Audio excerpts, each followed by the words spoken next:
दोस्तों टीटी के प्रेस्टीज जो कि अपने सेगमेंट की एक बहुत ही बढ़िया कंपनी है, डेब्ट फ्री कंपनी। पिछले 20 सालों में 500x उन्होंने रिटर्न करके दिए, कंसिस्टेंट डिविडेंड दिए, एक अच्छी ब्रांड है हाउस होल्ड में। पर पिछले 2 साल से दोस्तों शेयर कंटिन्यू टूटता जा रहा है। आइए दोस्तों आज के सेशन में हम जानेंगे ये कितना और टूटेगा और मुझे इसमें रहना चाहिए कि निकल जाना चाहिए। क्या फ्यूचर में हम वापस से इसमें अच्छी तेजी उम्मीद करेंगे कि नहीं। दोस्तों ये समझने के लिए हम हाउस होल्ड अप्लायंसेस का सेगमेंट पे पहले नजर करेंगे, फिर टीटी के प्रेस्टीज जानेंगे और करंट ट्रेंड जानेंगे। रेडी हो दोस्तों? इसी प्रकार से अलग अलग कंपनीज के अपडेट आप लोग रेगुलर चाहते हो दोस्तों, चैनल को सब्सक्राइब करना न भूलिएगा। दोस्तों अगर हम ग्लोबल ईएमएस मार्केट देखें, इलेक्ट्रॉनिक मैन्युफैक्चरिंग सर्विसेज का ये पूरा मार्केट जिसमें इलेक्ट्रॉनिक मैन्युफैक्चरिंग आ जाता है, engineering services, test and development वगैरह वगैरह, तो ये पूरा मार्केट दोस्तों भारत में करीबन 6-7 लाख करोड़ का है और दुनिया के मुकाबले दोस्तों भारत का ये मार्केट 40% कगार से दोस्तों बढ़ने वाला है। तो ये सेगमेंट जरूर हमारे ध्यान में होना चाहिए। पर अगर हम इलेक्ट्रॉनिक मैन्युफैक्चरिंग सर्विसेज की बात करते हैं तो ये एक बहुत बड़ा वाइड सब्जेक्ट हुआ दोस्तों। इसमें सबसे बड़ा पार्ट है मोबाइल फोन्स। आपने देखा कैसे दोस्तों पिछले दशक में नॉर्मल फोन से स्मार्टफोन, एंड्रॉइड फोन या आईओएस की और दुनिया ने अपना रुख बदला। तो दोस्तों अपग्रेडेशन इसे कहते हैं टेक्नोलॉजी में, जहां पे 25% बिजनेस पूरे सेगमेंट का दोस्तों इस सेक्टर को मिल रहा है। फिर आती है दोस्तों IT industry related EMS market, जिसमें कंप्यूटर, प्रिंटर वगैरह आते हैं। टेलीकॉम, इंडस्ट्रियल और कंज्यूमर इलेक्ट्रॉनिक, ये 4-5 सेगमेंट दोस्तों बड़े माने जाते हैं फुल ईएमएस मार्केट में। तो ऐसे मार्केट में दोस्तों निवेश करना चाहिए, ग्रोथ अच्छा मिल सकता है। मैंने टोटल इलेक्ट्रॉनिक्स मार्केट की दोस्तों यहां पे वैल्यू दी हुई है, जो है अभी दोस्तों इलेक्ट्रॉनिक मार्केट 10 लाख करोड़ का 6.5% कगार से बड़ा है और 2026 तक दोस्तों ये 20 लाख करोड़ का हो जाएगा 25% कगार के ग्रोथ के साथ। अगेन याद रखेगा दोस्तों, इसमें मोबाइल फोन्स भी एक बड़ा रोल प्ले करते हैं। तो दोस्तों अगर इस ग्रोथ का फायदा उठाना है तो हमें सेगमेंट समझने होंगे कहां कहां पैसे ज्यादा आ रहे हैं।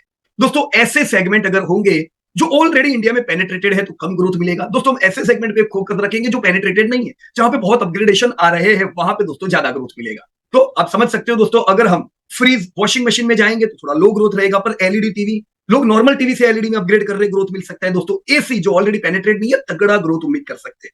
दोस्तों फोन टू स्मार्टफोन, यस तगड़ा ग्रोथ उम्मीद कर सकते हैं, राइट। पर ये सारी चीजें अगर हम इंपोर्ट करके लाएंगे तो हमें नहीं फायदा होगा, हम खाली कंज्यूमर बनेंगे, बेनिफिट हमको नहीं होना है। जैसे पहले चार्ट में मैंने बताया हुआ है दोस्तों कि 10 लाख करोड़ का जो मैंने टोटल मार्केट बोला, उसमें करीबन 6 लाख करोड़ दोस्तों हम लोग कंज्यूम करते हैं, पर हम बनाते नहीं है उतना, बनाते हैं दोस्तों करीबन 5 लाख करोड़। तो इसका मतलब ये हुआ कि ये ट्रेड डेफिशिएंट है दोस्तों। हम जितना कंज्यूम करते हैं उतना हम प्रोड्यूस नहीं करते हैं, तो जरूरी इंपोर्ट बहुत हो रहा है। लेकिन दोस्तों ये वो सेक्टर है जो लाभदायी है पीएलआई स्कीम्स का। गवर्नमेंट का हाई फोकस रहा है इस सेगमेंट पे, क्योंकि ये वो सेगमेंट है जिसमें इंपोर्ट चाइना से बहुत होता था। हमने देखा दोस्तों कैसे गालवान के युद्ध के बाद दोस्तों अपनी इंडियन कंपनीज ने पूरा अनाउंस किया कि हम चाइनीज इक्विपमेंट नहीं यूज करेंगे। जैसे टीटी के प्रेस्टीज आपके लिए उदाहरण है दोस्तों, उन्होंने 2 साल पहले ही कहा कि भाई हम इसमें पार्ट्स यूज करेंगे इंडिया का। उसके लिए उनको कुछ प्रोडक्ट बंद भी करनी पड़ी, क्योंकि वो इंडिया में लोकल मैन्युफैक्चरिंग उनको अवेलेबल ही नहीं होता था। पर दोस्तों ये आप देख सकते हो चाइना इंडिया के बीच में जो प्रॉब्लम आए, उसकी इफेक्ट हेवल ने भी बताया था दोस्तों कि यस हम भी चाइना यूज नहीं करेंगे। और दोस्तों गवर्नमेंट फ्रंट फुट पे पीएलआई स्कीम देख के लोकल मैन्युफैक्चर को दोस्तों प्रमोट कर रही है। आपने देखा होगा कैसे आईफोन का मैन्युफैक्चरिंग इंडिया में, कैसे आज सैमसंग दोस्तों इंडिया में मैन्युफैक्चर हो रहा है। तो दोस्तों ये एक नई शुरुआत है इस मार्केट की। दोस्तों 2026 तक ये उम्मीद है कि हम डोमेस्टिकली आज जो 6 लाख करोड़ कंज्यूम करते हैं, हमारा कंजप्शन बड़ा होकर करीबन 14 लाख करोड़ का हो जाएगा। पर हम दोस्तों डोमेस्टिकली प्रोड्यूस 20 लाख करोड़ करेंगे, यानी हमारा प्रोडक्शन बहुत ज्यादा होगा कंजप्शन से। ये कैसे हो सकता है? क्योंकि दोस्तों हम यहां से एक्सपोर्ट करेंगे। दोस्तों इसका फायदा आपकी इंडियन कंपनीज को जरूर तगड़ा हो सकता है। दोस्तों इस सेगमेंट में कई कंपनीज है दोस्तों, मैंने यहाँ पे कुछ लिस्टेड कंपनीज का डेटा दिया हुआ है दोस्तों। Total market cap 1.8 lakh crore का ये सेगमेंट का है, उसमें से सबसे बड़ा मार्केट कैप दोस्तों एसी मैन्युफैक्चरर को मिलता है। आप देख सकते हो वोल्टास, ब्लू स्टार, ये एसी मैन्युफैक्चरर, इनको बड़ा मार्केट कैप मिल रहा है।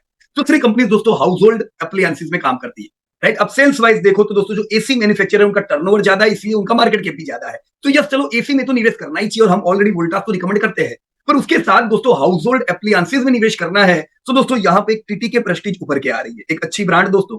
प्रॉफिटेबिलिटी आप देख सकते हो दोस्तों, भले वो मार्केट कैप या सेल्स में टॉप में नहीं आ रही है, पर प्रॉफिट का नाम लो तो दोस्तों उसका ग्राफ पे आ जाता है। टॉप 5 प्रॉफिट मेकिंग में टीटी के प्रेस्टीज का नाम आया। दोस्तों ग्रोथ कोविड के बाद यहाँ पे काफी कम हुआ है दोस्तों। ग्रोथ वाइज आप देख सकते हो इंडस्ट्री का 10% ग्रोथ कोविड के बाद दोस्तों। जैसे ड्यूरिंग कोविड हाउ ज्यादातर लोग वर्क फ्रॉम होम काम करते थे, ऐसे समय पे हाउस होल्ड एप्लायंसेस का बहुत स्टॉकिंग हुआ दोस्तों और इनके टर्नओवर बड़े अच्छे थे। पर कोविड के जाने के बाद अब वापस वर्क फ्रॉम ऑफिस हुए और इसकी इंपैक्ट आपके हाउस होल्ड एप्लायंसेस पे पड़ी दोस्तों। हाउस होल्ड एप्लायंसेस का ग्रोथ अच्छा नहीं रहा। अब ये साल भी देखो तो जैसे लीडिंग कंपनीज है Bajaj electric, 4% D growth, TT के प्रेस्टीज 5% डी ग्रोथ। दोस्तों ज्यादातर कंपनीज का ग्रोथ पूरा है दोस्तों। प्रॉफिट तो दोस्तों बहुत सी कंपनीज इस बार लॉस पे आ गई है, राइट फ्रेंड्स। क्वालिटी वाइज अगर हम देखें दोस्तों तो यस, हाउस होल्ड में टीटी के प्रेस्टीज जैसी कंपनी है जो बिल्कुल डेप फ्री है, डेप पेइंग कैपेसिटी इनकी अच्छी है, डेप रेशियो अच्छे है। हम टीटी के प्रेस्टीज पे फोकस दोस्तों जरूर कर सकते हैं। जहां पे हम एसी की कंपनियों की बात नहीं कर रहे दोस्तों, एसी की कंपनी का डिटेल देखना है, आप प्रीवियसली जो हमने प्रेजेंट किया हुआ है वोल्टास, उसके डेटा जाके देख सकते हो दोस्तों। अभी हम टीटी के प्रेस्टीज के डेटा चेक करेंगे कि क्या टीटी के प्रेस्टीज ग्रो कर पाई है अब तक, अभी क्या दिक्कत है और ये दिक्कत का सॉल्यूशन कब आएगा, राइट। तो यहाँ पे दोस्तों टीटी के प्रेस्टीज का पूरा डेटा एनालिसिस है। क्वालिटी वाइज कोई दिक्कत की बात नहीं है दोस्तों, ये बिल्कुल ऑलमोस्ट डेप फ्री कंपनी है दोस्तों। कंसिस्टेंट प्रॉफिटेबिलिटी आप देख सकते हो, इनका टर्नओवर 140 करोड़ का 2001 में था दोस्तों, ये 140 करोड़ से 1400 नहीं 2800 करोड़ के टर्नओवर पहुंचे, यानी करीबन 20 गुना सेल्स बढ़ा है दोस्तों। प्रॉफिट जो इनके 2-1 करोड़ के हुआ करते थे आज 250 करोड़ में कन्वर्ट हो चुके हैं। पर यहाँ पे एक और चीज देखो, लास्ट ईयर दोस्तों प्रॉफिट टूटे थे। अब लास्ट ईयर प्रॉफिट क्यों टूटे वो याद होना चाहिए दोस्तों, पिछले साल इन्फ्लेशन हावी था, तो इन्फ्लेशन में रॉ मटेरियल जो इनका इस्तेमाल होता है उनके दाम बढ़े हुए थे, प्रॉफिट इनके पिछले साल घटे हुए थे। तो पिछले साल टीटीके को किसने मारा था, प्रॉफिट ने मारा था। अभी क्या है ये भी हम देखेंगे, राइट। पर इस डेटा के हिसाब से दोस्तों अगर इनके धंधे पिछले 20 सालों में इतने बढ़िया बढ़े, प्रॉफिट बढ़े दोस्तों, रिजर्व भी इनका जो 70 करोड़ का था दोस्तों 2000 करोड़ पहुंचा है। Consistent dividend, consistent growing reserve से दोस्तों भाव अगर हम देखें 500 गुना दोस्तों ये कंपनी के प्राइस बढ़े हैं 20 सालों में। अच्छा खासा growth, very good dividend, why, because they are making consistent profit. तो अभी क्या ट्रेंड है ये भी हम लोग देखेंगे दोस्तों करंट ट्रेंड देखे तो मैंने पिछला साल बताया, पिछला साल ग्रोथ अच्छा नहीं था, कोविड के बाद ऑलरेडी स्लो ग्रोथ में टीटीके की एंट्री हो चुकी थी, और पिछले साल तो दोस्तों प्रॉफिट भी टूटे थे हाई इंफ्लेशन से। तो टीटीके को दो चीजों ने मारा था, एक लो डिमांड और एक लो प्रॉफिट्स, ये दोनों चीजों से पिछला साल टीटीके का बुरा गया।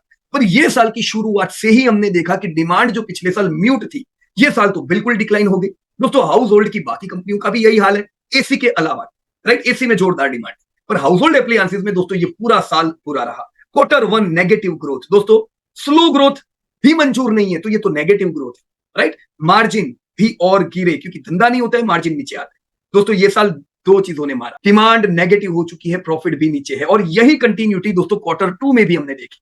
Q2 में ग्रोथ और नीचे आया, ये तो नेगेटिव डबल डिजिट पहुंचा, तो बड़े बुरे हाल थे टीटीके के, प्रॉफिट भी 24% से गिरा था।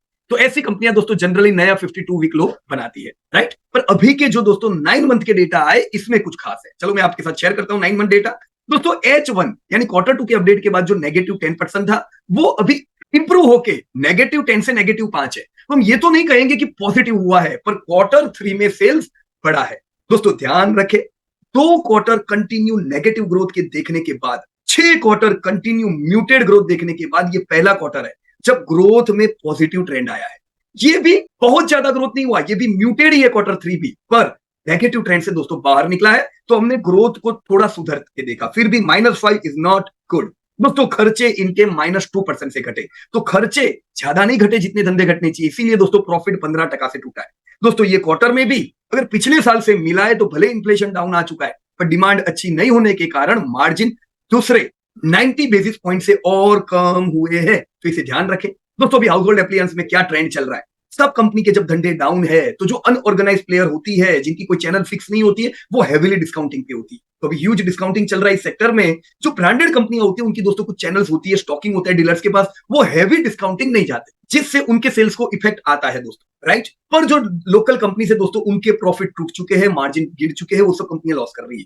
टीटी के प्रेस्टीज के मार्जिन में हमने खाली 90 पैसे का फर्क देखा, चलो अच्छा नहीं है, पर पीआर ग्रुप से ये अभी भी अच्छा है दोस्तों। आप अगर इनको कंपटीटर से कंपेयर करोगे तो इससे समझ में आता है दोस्तों, इंप्रूवमेंट आएगा तो टीटी के पहले छलांग लगा सकेगा उन सबसे दोस्तों। जब भाव बहुत डाउन करते हो आप ज्यादा अप नहीं कर सकते। टीटी के या कोई भी ब्रांडेड कंपनी जिन्होंने लिमिटेड भाव डाउन किए होते हैं दोस्तों, ऐसी कंपनियां दोस्तों इंप्रूवमेंट भी ला सकती दोस्तों। पिछले साल जब इन्फ्लेशन बढ़े थे तो टीटी के वो पहली कंपनी थी जिन्होंने अपने दाम बढ़ाए। ये साल जब हाउस होल्ड एप्लायंसेस में अच्छा हाल नहीं है तो टीटी के आखिरी कंपनी है जिन्होंने दाम सबसे कम किए हैं। तो ये स्ट्रेंथ बताती है बुरे समय में, right. So yes friends, this is first quarter where we saw growth after declining 2 quarters.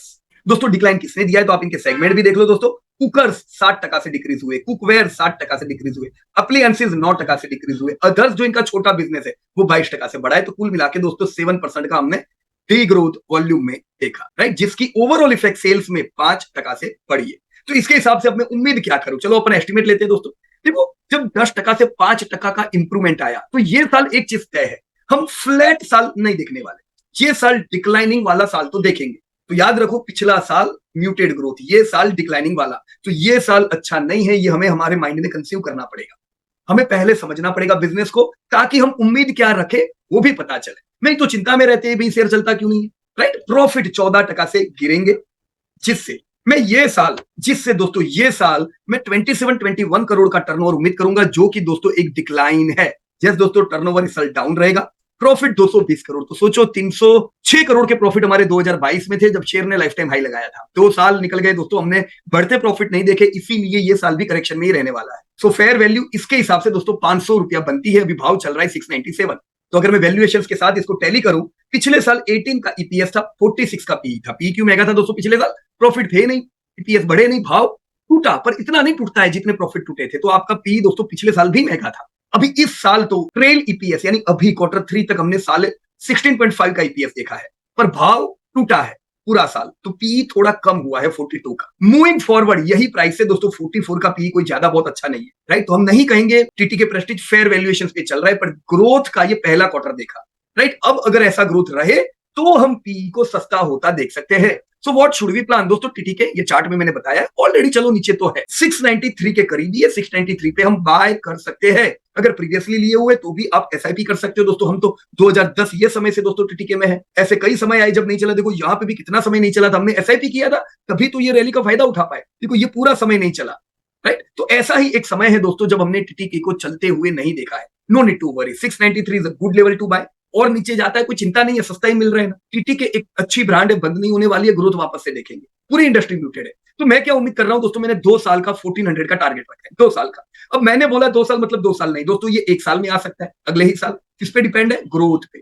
तो ग्रोथ को टीटीके के केस में ट्रैक करना पड़ेगा। जैसे ही ग्रोथ आता है आप कंटिन्यू रैली दोस्तों देखोगे, आप देख सकते हो ये 6 महीने में ऐसा दौड़ा था, उसके बाद 1 2 3 4 6 महीने गए वही लेवल पर आने में, यानी टूट रहा है पर बेयर हावी नहीं है, वो तोड़ नहीं सके जैसा ये 3-6 महीने में चला था। ये 6 मंथली कैंडल है, तो कुल वेट कर रहे हैं ट्रिगर की। वो ट्रिगर क्या है दोस्तों, ग्रोथ।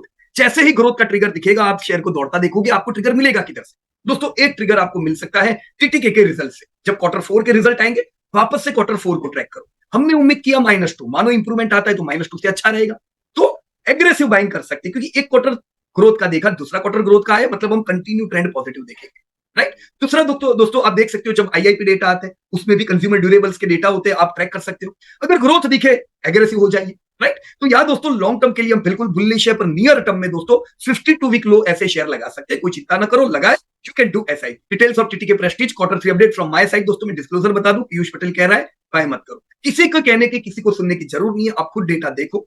आपको कॉन्फिडेंस रहता है तो ये बाय करो, आपको लगता है नहीं ये नहीं दूसरी कोई कंपनी अच्छी, वो बाय करो। किसी का सुनोगे तो बार बार उनका ही सुनना पड़ेगा, राइट। एनालिसिस करना सीख लो दोस्तों, तो आपको किसी का सुनना नहीं। So thank you so much. अब नेक्स्ट रिजल्ट दोस्तों हम लोग अपडेट करेंगे रियल एस्टेट की कंपनी गोदरेज प्रॉपर्टी का। धन्यवाद and Jai Hind to everyone. Disclosure: This update is for educating purpose. We are not tip provider.